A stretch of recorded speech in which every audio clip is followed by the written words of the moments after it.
नमस्ते दोस्तों और मेरे चैनल पर आपका स्वागत है। आज हम रेड कैप ओरांडा गोल्डफिश की मनमोहक दुनिया की खोज करेंगे और उनके लिए शीर्ष 10 टैंकमेट्स की पहचान करेंगे। आइए गोता लगाएं। रेड कैप ओरांडा के लिए अन्य फैंसी गोल्डफिश जैसे ओरांडस, रेयुकिन्स, रांचूस और ब्लैक मूर्स आदर्श साथी हैं। ये किस्में समान तैराकी गति और देखभाल आवश्यकताओं को साझा करती हैं, जिससे एक सामंजस्यपूर्ण वातावरण सुनिश्चित होता है। गोल्डफिश अपशिष्ट उत्पादों की एक बड़ी मात्रा का उत्पादन करते हैं, इसलिए पर्याप्त निस्पंदन और नियमित जल परिवर्तन महत्वपूर्ण है। एक विशाल टैंक प्रदान करना भी आवश्यक है। गोल्डफिश की ये विभिन्न किस्में न केवल अपनी सुंदरता के लिए जानी जाती हैं, बल्कि उनके शांत और मिलनसार स्वभाव के लिए भी प्रसिद्ध है। जब आप इन गोल्डफिश को एक साथ रखते हैं, तो वे एक दूसरे के साथ अच्छी तरह से घुल मिल जाते हैं और एक सुंदर दृश्य प्रस्तुत करते हैं। इन गोल्डफिश को एक साथ रखने से आपके एक्वेरियम में एक जीवंत और रंगीन माहौल बनता है। यह न केवल देखने में अच्छा लगता है, बल्कि मछलियों के लिए भी एक स्वस्थ वातावरण प्रदान करता है। गोल्डफिश की देखभाल में सबसे महत्वपूर्ण पहलुओं में से एक है पानी की गुणवत्ता बनाए रखना। चूंकि गोल्डफिश बहुत अधिक अपशिष्ट उत्पन्न करती है, इसलिए एक अच्छा निस्पंदन प्रणाली और नियमित जल परिवर्तन आवश्यक है। यह सुनिश्चित करता है कि पानी साफ और मछलियों के लिए सुरक्षित रहे। इसके अलावा गोल्डफिश को पर्याप्त स्थान की आवश्यकता होती है। एक बड़ा टैंक न केवल उन्हें तैरने के लिए पर्याप्त जगह देता है, बल्कि उनके समग्र स्वास्थ्य और विकास के लिए भी महत्वपूर्ण है। एक बड़ा टैंक मछलियों के बीच तनाव को कम करता है और उन्हें एक स्वस्थ और खुशहाल जीवन जीने में मदद करता है। व्हाइट क्लाउड माउंटेन मिनोज एक उत्कृष्ट विकल्प है। ये छोटी, शांत मछलियां ठंडे पानी के तापमान को सहन कर सकती हैं और आपके एक्वेरियम के मध्य और ऊपरी स्तरों में गतिशीलता जोड़ेंगी। यह सुनिश्चित करें कि उनका आकार आपके रेड कैप ओरांडा के मुंह में फिट होने के लिए बहुत बड़ा हो। उन्हें एक समूह में रखना सबसे अच्छा है। डोजो लोच, जिसे वेदर लोच के रूप में भी जाना जाता है, एक अनोखा और शांतिपूर्ण तल पर रहने वाली मछली है। ये मछलियां अपने शांत स्वभाव और अद्वितीय व्यवहार के लिए जानी जाती हैं। डोजो लोच का शरीर लंबा और पतला होता है, जो उन्हें एक्वेरियम के तल पर आसानी से घूमने में मदद करता है। ये मछलियां बचे हुए खाने और डिट्रिटस को खाकर आपके एक्वेरियम के तल को साफ रखेंगी। डोजो लोच का मुख्य आहार छोटे कीड़े, लार्वा और अन्य छोटे जलीय जीव होते हैं। ये मछलियां एक्वेरियम के तल पर लगातार खोजबीन करती रहती है, जिससे एक्वेरियम का तल साफ और स्वस्थ रहता है। डोजो लोच को छिपने के लिए पर्याप्त स्थानों के साथ एक अच्छी तरह से स्थापित एक्वेरियम की आवश्यकता होती है। एक अच्छी तरह से प्लांटेड एक्वेरियम, जिसमें छिपने के लिए कई स्थान होते हैं, डोजो लोच के लिए आदर्श होता है। ये मछलियां अक्सर एक्वेरियम की सजावट के बीच छिप जाती हैं, जिससे उन्हें सुरक्षा और आराम मिलता है।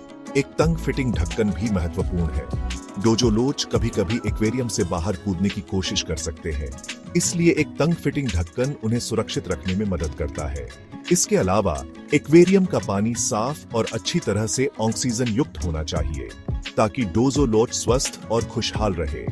डोजो लोच एक्वेरियम के लिए एक अद्भुत जोड़ हो सकते हैं, क्योंकि वे न केवल एक्वेरियम को साफ रखते हैं, बल्कि अपने अनोखे व्यवहार और शांत स्वभाव से भी एक्वेरियम को जीवंत बनाते हैं। अगर आप एक शांतिपूर्ण और दिलचस्प मछली की तलाश में हैं, तो डोजो लोच आपके लिए एक बेहतरीन विकल्प हो सकते हैं। ब्रिस्टल नोज प्लेको एक छोटी, शांतिपूर्ण प्रजाति है, जो रेड कैप ओरांडा के साथ एक उत्कृष्ट टैंकमेट बनाती है। ये मछलियां अलगी खाने की आदतों के लिए जानी जाती हैं और आपके एक्वेरियम को साफ रखेंगी। ब्रिस्टल नोज प्लेको को छिपने के लिए पर्याप्त स्थानों की आवश्यकता होती है। वे शैवाल, वेफर्स और ताजी सब्जियों का आनंद लेते हैं। हिलस्ट्रीम लोच एक कठोर और शांतिपूर्ण प्रजाति है। ये तल पर रहने वाली मछलियां ठंडे पानी के तापमान को सहन कर सकती हैं और बचे हुए खाने और डिट्रिटस को खाकर आपके एक्वेरियम के तल को साफ रखेंगी। हिलस्ट्रीम लोच को छिपने के लिए पर्याप्त स्थानों की आवश्यकता होती है। एक तंग फिटिंग ढक्कन भी महत्वपूर्ण है। रोजी बार्ब्स एक लोकप्रिय मीठे पानी की मछली है, जो रेड कैप ओरांडा टैंक में रंग का स्पर्श जोड़ सकती है। हालांकि उन्हें अर्ध आक्रामक माना जाता है और फिन चिपिंग के लिए जाना जाता है। रोजी बार्ब्स को कम से कम 6 के समूह में रखा जाना चाहिए। आक्रामकता के किसी भी संकेत के लिए उनकी बारीकी से निगरानी करें। रबर लिप प्लेको एक शांतिपूर्ण और उपयोगी टैंकमेट है। ये मछलियां शैवाल और अन्य मलबे को सतहों से खुरचने के लिए जानी जाती हैं। रबर लिप प्लेको को छिपने के लिए पर्याप्त स्थानों की आवश्यकता होती है। वे शैवाल वेफर्स और ताजी सब्जियों का आनंद लेते हैं। घोस्ट श्रिम्प, जिसे ग्लास श्रिम्प के रूप में भी जाना जाता है, एक अद्भुत और आकर्षक जीव है। यह एक छोटा और शांतिपूर्ण क्रस्टेशियन है जो मीठे पानी के एक्वेरियम में पाया जाता है। ये पारभासी जीव बचे हुए खाने और शैवाल पर चढ़ते हैं, जिससे आपके एक्वेरियम को साफ और स्वस्थ रखने में मदद मिलती है। घोस्ट श्रिम्प न केवल आपके एक्वेरियम को साफ रखते हैं, बल्कि वे आपके टैंक के पारिस्थितिकी तंत्र को भी संतुलित रखते हैं। घोस्ट श्रिम्प को कम से कम 6 के समूह में रखा जाना चाहिए, ताकि वे सुरक्षित और खुश महसूस कर सकें। बहुत सारे पौधे और छिपने के स्थान प्रदान करें, क्योंकि ये श्रिम्प छिपने के लिए जगह ढूंढते हैं और पौधों के बीच रहना पसंद करते हैं। घोस्ट श्रिम्प समय समय पर अपनी बाहरी त्वचा को बदलते हैं, जिसे मोल्टिंग कहा जाता है। यह प्रक्रिया उनके विकास के लिए महत्वपूर्ण है। मोल्टिंग के दौरान वे छिपने के लिए सुरक्षित स्थान ढूंढते हैं, इसलिए आपके टैंक में पर्याप्त छिपने के स्थान होना आवश्यक है। घोस्ट श्रिम्प अन्य टैंक साथियों के साथ भी अच्छी तरह से मेल खाते हैं, बशर्ते कि वे भी शांतिपूर्ण हों। एक स्वस्थ और सक्रिय घोस्ट श्रिम्प आपके एक्वेरियम के लिए एक अद्भुत जोड़ हो सकता है, जो न केवल सफाई में मदद करता है, बल्कि देखने में भी आनंददायक होता है। इन छोटे और मनोरंजक सफाई कर्मियों को अपने एक्वेरियम में शामिल करें और उनके अद्वितीय व्यवहार का आनंद लें। नेराइट स्नेल्स छोटे और शांतिपूर्ण घोंघे होते हैं। वे शैवाल खाने की क्षमताओं के लिए जाने जाते हैं और आपके एक्वेरियम की दीवारों, सजावट और पौधों से शैवाल को साफ करेंगे। नेराइट स्नेल्स मीठे पानी के एक्वेरियम में प्रजनन नहीं करते हैं। वे विभिन्न प्रकार के रंगों और पैटर्न में आते हैं। एप्पल स्नेल्स बड़े, शांतिपूर्ण घोंघे होते हैं।